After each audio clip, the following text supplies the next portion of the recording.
Hina from institute of commerce. आज मैं class 11th का टॉपिक ले रही हूँ और जो आपका चैप्टर आता है financial statement. Mostly financial statement करने का टाइम आपका नवंबर ही होता है, नवंबर दिसंबर में आप ये चैप्टर करते हो। तो उसमें उसको मैंने उस पर सीरीज जो स्टार्ट कर रही हूँ तो उसमें कुछ चीजें ऐसी हैं जो समझने की जरूरत है। और ये वीडियो बनाने के पीछे लॉजिक ये भी है कि जितनी भी चीजें आज मैं इन वीडियो में सिखाऊंगी और जो मेरी इस फाइनेंशियल स्टेटमेंट की सीरीज में जितनी भी चीजें आपकी आएंगी 11th में, इससे आपकी 12th स्टार्ट होगी। मतलब ये टॉपिक इतने परफेक्ट हो जाएं कि जब हम 12th में स्टार्ट करें तो 12th के ऑलरेडी बहुत टॉपिक्स होते हैं जिसको समझना बहुत जरूरी है। तो ये चीजें हमें जरूरत है। इवन 12th में आप पूरे साल, मैं कहूंगी जब हम फर्स्ट बुक करेंगे तो भी हमें ये कॉन्सेप्ट चाहिए और 12th की जो थर्ड बुक करोगे तब भी ये कॉन्सेप्ट चाहिए। आपको बेसिकली जैसे 11th में बना रहे हो वैसे बनाना नहीं है, लेकिन इसकी एप्लीकेबिलिटी आएगी तो ये कॉन्सेप्ट परफेक्ट होने चाहिए। आज जो मैं लेने जा रही हूँ, मैं आपको एक ट्रेडिंग अकाउंट का फॉर्मेट दे रही हूँ और वो समझा रही हूँ कैसे ट्रेडिंग अकाउंट मेंटेन होता है। ट्रेडिंग अकाउंट होता क्या है? देखिए, बिजनेस क्या करते हैं, बिजनेस में आपने जर्नल एंट्रीज आपने 11th में सीख ली, जर्नल के बाद आपने लेजर बनाया, लेजर के बाद बनाया आपने trial balance.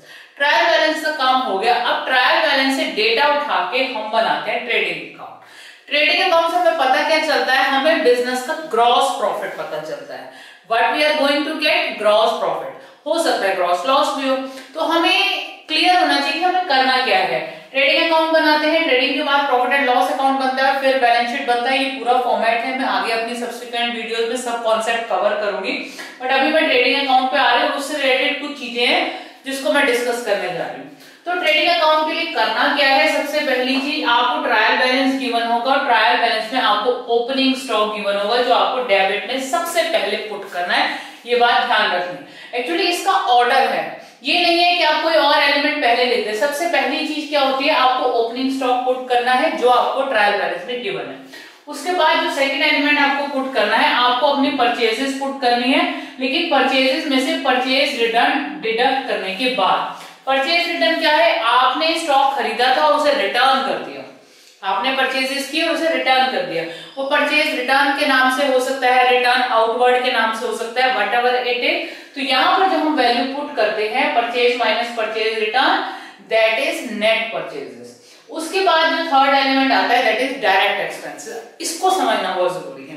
What are direct expenses? Actually direct expenses are those expenses which are incurred during the manufacturing process और इन द फैक्ट्री। जो आपका मैन्युफैक्चरिंग कंसर्न है वहां पर जितने भी एक्सपेंडिचर होते हैं वो आपके डायरेक्ट एक्सपेंसेस होते हैं। और जो आपके ऑफिस, मार्केटिंग, सेलिंग, एडमिनिस्ट्रेशन से जितने भी एक्सपेंसेस होते हैं वो आपके इनडायरेक्ट एक्सपेंसेस होते हैं। सारे के सारे इनडायरेक्ट एक्सपेंसेस जो होते हैं वो हमें प्रॉफिट एंड लॉस स्टेटमेंट में दिखाने होते हैं। और यहाँ पर हम सिर्फ डायरेक्ट एक्सपेंसेस कंसिडर करते हैं। वो कैसे एक्सपेंसेस होंगे? Like wages, like manufacturing expenses, like factory rent, like power fuel।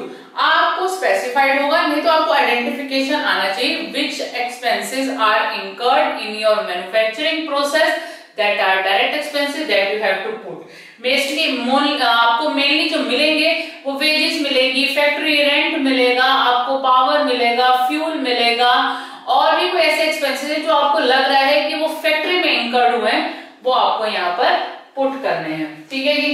Direct expenses put करने के बाद आप आ जाइए क्रेडिट साइड पे। जो हमारा क्रेडिट साइड है, ये पर्टिकुलर्स मैंने अभी मेंशन नहीं किए हैं, ऊपर पर्टिकुलर्स है। This is the debit value, this is the credit value. अब जो पहला एलिमेंट दिखाएंगे आप, sales minus sales return. Sales return is also termed as return inward. ध्यान रखना है, purchase return is a return outward value, sales return is a return inward value. तो हमें नेट सेल्स यहाँ पर देनी है जो हमें आउटर कॉलम में देनी है। इसके बाद जो लास्ट एलिमेंट रहेगा क्लोजिंग स्टॉक। ठीक है जी। अब मैं कुछ वैल्यूज ले लेती हूँ। मैं ओपनिंग स्टॉक की वैल्यू फॉर एग्जांपल मैंने 10,000 ले ली, 20,000 की मैंने परचेजेस दिखा दी, 30,000 रुपीज की मैंने डायरेक्ट एक्सपेंसेस दिखा दिए।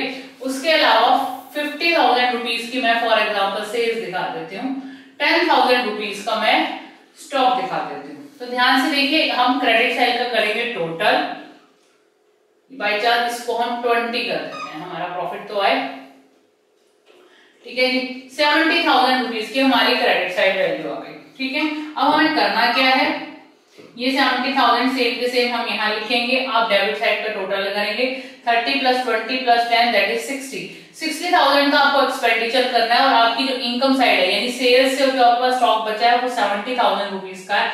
इट मीन जो 10,000 का जो आपका डिफरेंस आया है that is termed as gross profit carried down. CD का मतलब कैरेट डाउन, ये नीचे आएगा और इसी के नीचे ही हमारा बनता है P&L स्टेटमेंट, P&L अकाउंट। ठीक है जी, ये हो गया ग्रॉस प्रॉफिट सीडी।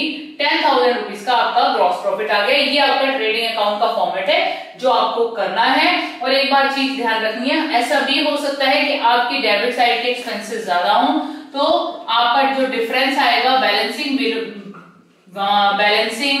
फिगर जो आपकी आएगी वो आपका ग्रॉस लॉस होगा और वो आप यहां दिखाएंगे अगर debit value is more as compare to credit value. एक तो हुआ ये आपका ट्रेडिंग अकाउंट का फॉर्मेट। अब आपके जब न्यूमेरिकल आप फाइनेंशियल स्टेटमेंट में करेंगे तो कुछ ऐसे न्यूमेरिकल आते हैं जो फॉर्मूला बेस्ड है। अब ट्रेडिंग अकाउंट बनाते हैं, एक चीज मुझे एक कॉन्सेप्ट बताना है, एडजस्टेड परचेजेस। कभी कभी क्वेश्चन के अंदर परचेज की जगह एडजस्टेड परचेज वर्ड लिखा हुआ आ सकता है। What is adjusted purchase? Adjusted purchase अगर आपको गिवन है तो एक बात ध्यान रखिएगा, एडजस्टेड परचेज में opening stock plus net purchases less closing stock already adjusted है। आपको अगर किसी न्यूमेरिकल के अंदर एडजस्टेड परचेज की वैल्यू गिवन है तो उसमें ओपनिंग स्टॉक ऑलरेडी एडेड है, purchase minus purchase return, net purchase आपको गिवन है, लेस क्लोजिंग स्टॉक। तो अगर क्वेश्चन के अंदर एडजस्टेड परचेज गिवन है तो ट्रेडिंग बनाते हुए ना तो ओपनिंग स्टॉक लेना है, ना ये परचेज लेनी है और ना ही ये क्लोजिंग स्टॉक लेना है। रीजन बिहाइंड, क्योंकि एडजस्टेड परचेज में ऑलरेडी वो वैल्यू गिवन है, यही वैल्यू पुट करके यहाँ पर दिखाएंगे। ओपनिंग स्टॉक, क्लोजिंग स्टॉक या एक्चुअल परचेज को यूज नहीं करेंगे क्योंकि दैट इज ऑलरेडी एडजस्टेड। इस चीज का ध्यान रखना है क्योंकि ये स्टूडेंट्स गलत करते हैं, इसलिए मैंने फॉर्मूला यहाँ पर लिख दिया है। दूसरी चीज, आपके ऐसे भी न्यूमेरिकल आएंगे जिसमें आपको COGS निकालना है। COGS means cost of goods sold. ये फॉर्मूला भी हमारा ट्रेडिंग अकाउंट से ही डिराइव हुआ है, इसलिए मैंने ये फॉर्मूला ले लिया।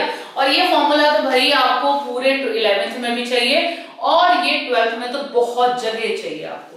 तो COGS का फॉर्मूला क्या है? कॉस्ट ऑफ गुड्स सोल्ड, यानी जो हमने स्टॉक रेडी किया है, जो हमारे मैन्युफैक्चरिंग बिजनेस में स्टॉक तैयार हुआ है, उसकी कॉस्टिंग कितनी पड़ी, हमें वो कितने का पड़ा। तो उसके लिए हमें फॉर्मूला क्या लगाना है?